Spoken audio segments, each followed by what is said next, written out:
Assalamualaikum guys, selamat datang ke SRTV. Alhamdulillah guys, satu lagi kemenangan away kita untuk mendapat 3 mata. So ini adalah macam kalau misalnya kemenangan kedua away kita di sepanjang singan Liga Super. So ini adalah perlawanan ke-15. So kita memang tahu rekod Sabah FC away memang tidak begitu menggembirakan. Tiap kali Sabah FC beraksi di luar memang kita punya level risau tu memang cukup tinggi, tapi tidak terjadi pada malam ni. So banyak perubahan yang kita tengok pada malam ni, especially dari starting 11, formation, cara permainan. Kalau kamu tengok aku punya komen di bawah ni, perlukah formasi 3-5-2 yang telah digunakan di sepanjang, bukan sepanjang perlawanan ni, permulaan perlawanan ni, perlukah formasi ini diteruskan sebagai formasi utama kita, ataupun ini adalah salah satu formasi yang boleh digunakan pakai untuk perlawanan yang akan datang, bergantung dengan tim yang bakal kita lawan. Tapi nampak daripada peluang ni 3-5-2 ni memang satu yang amazing, satu yang berbeza, cara permainan berbeza Sabah FC tampilkan. Dan ini adalah bukan under OKS, tapi kita tahu of course sebelum sepak mula perlawanan ni, sewaktu separuh masa kedua punya rehat, memang OKS ada terlibat di dalam memberi arahan yang seterusnya. Tapi 90 minit telah dikendalikan penuh oleh kita punya assistant coach, iaitu Ratislav Bozic. Itu kalau kena silap nama dia. Dan ini adalah kali kedua beliau in charge untuk bersama Sabah FC. Kalau kena silap, satu tu sewaktu menentang Penang yang kita menang 4-2 kah? 5-2 kah perlawanan tu. So setakat ni berbanding OKS, saya tahu Ratislav Bozic baru 2 perlawanan, tapi 2 perlawanan belum ada rekod kalah dan jumlah jaringan yang cukup bagus, dan satu lagi persembahan permainan yang cukup bagus. So siapa yang hebat sekarang ni? Assistant coach ke OKS? Tapi walau macam mana aku cakap tadi, aku yakin ini adalah hasil daripada kombinasi dua idea di antara kedua-dua coach dan juga assistant coach kita ni, yang telah memberi impact yang cukup bagus pada perlawanan ni dan telah mendapat result seperti mana yang kita inginkan. So seperti biasa guys, dalam preview penulasan perlawanan ni, aku akan state the obvious saja apa yang berlaku. Kalau kita go terus 90 minit, memang banyak benda yang terjadi sebenarnya. So kalau ada kurang di video ni, saya letakkannya di ruang komentar di bawah selepas kamu habis melihat video ni lah. So okay guys, macam aku dah tulis ini seperti biasa, apa-apa nota penting aku akan tulis di font aku sepanjang perlawanan.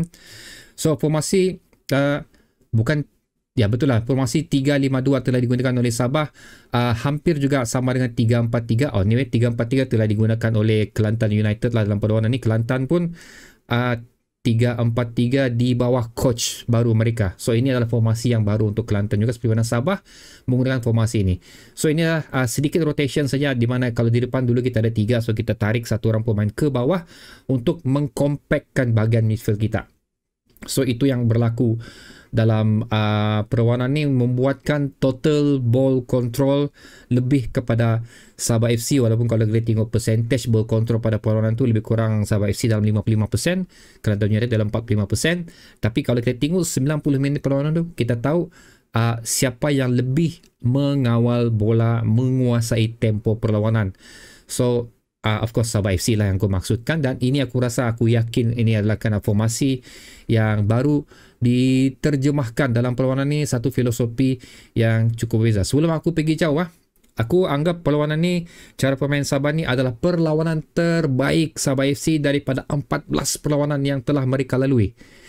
Imagine, okay, dikenakan lagi ini adalah perlawanan away, di mana kita tahu memang rekod buruk kita adalah perlawanan away, tapi again ini adalah perlawanan terbaik daripada 14 perlawanan Sabah FC telah Sabah FC lalui, daripada apa yang aku nampak lah. Again, ini adalah pendapat aku saja, dan sekiranya lah perlawanan ni kita kalah lah, contohlah kita kalah pada perlawanan ni, aku yakin ada 2 sebab sahaja. Yang pertama, of course bukan nasib kita untuk memenangi perlawanan ni, tapi aku tetap berpuas hati dengan apa yang ditampilkan. Kalau kalah lah, aku tetap berpuas hati. Kedua, kalau kita kalah dengan corak permainan yang sebegini, kalau kita kalah, aku tahu di mana kurangnya sekarang, again memang striker. So kita nampak perbezaan cara permainan malam ni, di mana penguasaan bola kanan dan kiri memang cukup bagus. Midfield kita mempertahankan bola, mematahkan serangan daripada bahagian tengah cukup bagus. Defend bertahan cukup bagus. Apik pun cukup cemerlang pada malam ni, yang mengkontribut untuk kemenangan 3-0, 3 mata untuk Sabah FC. aku macam kali ni agak susah untuk aku katakan siapa yang tidak bagus main. Uh, ada kesilapan yang dilakukan oleh certain player lah. Contoh seperti Gary Steven Robert yang terlepas bola, hampir memberikan gol untuk Kelantan United. Tapi agak jarang kita nampak kesilapan yang dilakukan oleh pemain Sabah FC. So, aku tak tahu apa yang selain daripada formasi, selain daripada filosofi yang terbaru mungkin diperkenalkan, aku tak tahu apa suntikan yang lebih diberikan kepada pemain Sabah FC ini sehingga mereka mampu untuk beraksi sebegini pada perlawanan ni. So sekali aku cakap, kalau kita kalah perlawanan ni, aku berpuas hati kerana kita bermain dengan cukup cantik, tapi aku tahu di mana silap kita adalah kerana kita tidak mempunyai pure center forward untuk perlawanan ni lah. Kerana aku pasti sekiranya mungkin Darren Lock ataupun Mercado diturunkan pada perlawanan ni, ada 2-3 peluang yang tidak berjaya disempurnakan oleh beberapa pemain Sabah. Aku sudah pasti antara dua ni akan menyempurnakan peluang tersebut. Yang paling ketara sini, individu paling ketara adalah bagi aku Sadil, Stu dan juga Gary. Mereka beraksi dengan cukup bagus pada perlawanan ni, tapi man of the match perlawanan ni bagi aku adalah Sabri Ramdhani guys. 1 gol, 2 assist, perfection. Okay, ini kenapa perlunya Sadil dalam skuad kita. Memang kita rindu Sadil. Ramai orang bertanya di mana Sadil, mana Sadil, mana Sadil. Akhirnya Sadil telah turun untuk perlawanan ini dan telah memberi impact sebenar. Kemampuan sebenar Sabah FC menunjukkan juga betapa pentingnya kehadiran Sadil dalam pasukan kesebelasan utama Sabah FC. Memang aku nak pernah satu lagi Sabah main begitu bagus. Aku sendiri dah pernah nampak Sadil bermain dengan cukup bagus sebegini punya permainan. Memang world class lah. Itu boleh aku cakap lah apa yang ditampilkan oleh Sadil pada perlawanan ni. So aku tak tahu sama ada corak formasi ini akan dikekalkan atau tidak, tapi bagi aku perlu diguna pakai sekali lagi untuk memberi keserasian dan juga keselesaan para pemain.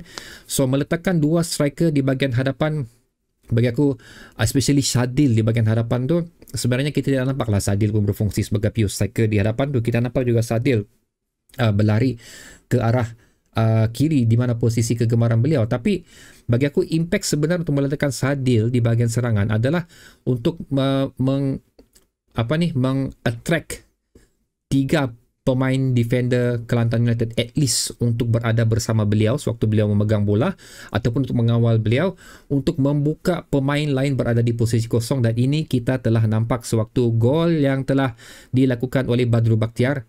Itu boleh tekan gelecekan daripada Sadil. Lebih kurang 2 pemain rapat dan 1 pemain berada di kawasan Sadil Ramdhani, membuatkan Badru Bakhtiar tidak dikawal dan dengan mudah meletakkan gol ketiga untuk Sabah FC. So ini adalah benda yang aku ulang pada video sebelum ni lah. Aku cakap kenapa pentingnya untuk ada satu profilik pemain yang berada di bahagian hadapan, yang orang tahu dia ni mampu menjaringkan gol, cukup berbisa, membuatkan 2 atau 3 defender mengawal beliau dan membuka pemain lain untuk at least memberikan peluang untuk mereka menjaringkan gol. So ini telah aku katakan pada video sebelum ni, kenapa pentingnya adanya satu figure berada di bahagian tersebut, dan telah dipamerkan untuk perlawanan ni, di mana sekali lagi kita nampak Sadil telah dikawal oleh 2-3 orang. Tak kisahlah di mana Sadil, kanan, kiri, tengah, memang dia dikawal oleh at least 3 pemain lah, at least 3 pemain, dan again membuka ruang-ruang yang sepatutnya diberikan pada pemain yang lain. Begitu juga dengan gol yang telah dilakukan oleh Stu lah. Itu pun aku nampak ada 2 defender berjaya ditarik oleh Sadil Ramdhani, at least untuk memberikan saingan yang kurang untuk Stu menjaringkan gol pada perlawanan tersebut. Memang aku berpuas hati lah. So aku terfikir sudah sekarang macam adakah ini petanda untuk Ratislav diberikan kepercayaan sepenuhnya? Aku tak tahu, tapi yang penting 2 kombinasi Ratislav dan juga Ong Kim Soo ini telah menerjemahkan satu perlawanan yang cukup bagus pada perlawanan ni. Memang aku sukalah. So satu lagi, macam ucap tadi, basically semua pemain aku berpuas hati dengan apa yang mereka tampilkan pada perlawanan ni. Cuma Irfan Fazaila, macam dia ada di kesebelasan utama, tapi aku tak berapa nampak sangat contribution dia untuk perlawanan ni. Aku nampak dia lebih bertindak selaku menemani Gary Steven Robert untuk mempertahankan bahagian tengah Sabah sebelum Kelantan United berjaya masuk ke defense kita. Di situ aku nampak kegunaan Irfan Fazil, walaupun aku tak berapa nampak sangat kelibat beliau dalam perlawanan ini. Dan aku juga ingin memberi pujian kepada Riza Ghazali. Kita tahu apa yang Riza Ghazali tengah alami sekarang ni. Di video sebelum ni pun aku meragui beliau akan diturunkan kerana aku cakap bukan dari segi physically, pasal physically aku tahu Riza Ghazali memang top notch, tapi mentally beliau tidak mengganggu beliau pada perlawanan ni. In fact, gerakan 1-2 yang dilakukan oleh overlap yang telah dilakukan oleh semua antara Riza Ghazali dan juga Sadil memang mantap gila. So kalau kita cerita sebelah kanan, ini adalah duo yang terbaik untuk mengecar-ngacirkan pihak lawan. Unfortunately untuk sebelah kiri kita, Farhan Farhan tiada masalah bagi aku, Farhan tapi kita tahu beza Farhan dan juga Jilton, siapa yang lebih bilang orang lebih mampu untuk menggugat lah pertahanan lawan adalah bagi aku gandingan Jilton dan juga Daniel Ting, dan kalau boleh Jilton dan juga Binko juga adalah satu gandingan terbaik. Tapi apa yang ditampilkan oleh Farhan, peluang-peluang yang hampir berjaya untuk Farhan lakukan pun not bad. Aku puji juga Farhan pada perlawanan ni. Tengok kalau ada apa-apa lagi aku miss guys daripada apa yang aku tulis ni. Ya, lebih kurang macam tu lah. Aku kena puji jugalah Kelantan di sini kerana walaupun mereka berada di second bottom, tapi persembahan mereka, kelajuan mereka masih juga perlu dipuji di sini. Sabah pun hampir lolos, hampir tewas pada awal first half. Kalau kita tengok di situ, luckily tampanan yang dilakukan oleh Apek, tampanan yang dilakukan oleh Badru Bakhtiar sendiri berjaya menidakkan peluang-peluang Kelantan United. Kalau tidak, pasti dalam 2 gol berjaya Kelantan United dalui Sabah, at least pada perlawanan tu. So okay guys, itu yang again aku state the obvious saja untuk persembahan Sabah malam ni. So aku sudah nyatakan pada kamu tiap pendapat aku. So aku sekarang ingin mendengar pendapat kamu juga untuk persembahan kita pada malam ni. So sebelum tu jangan lupa untuk subscribe bagi yang belum subscribe SRTV. Sila tekan butang subscribe dan juga notification. Pada yang sudah lama follow channel ni, aku cakap thank you so much guys kerana setia terus bersama SRTV. So sehingga kita berjumpa lagi di video seterusnya guys. Good job Rhinos. Assalamualaikum.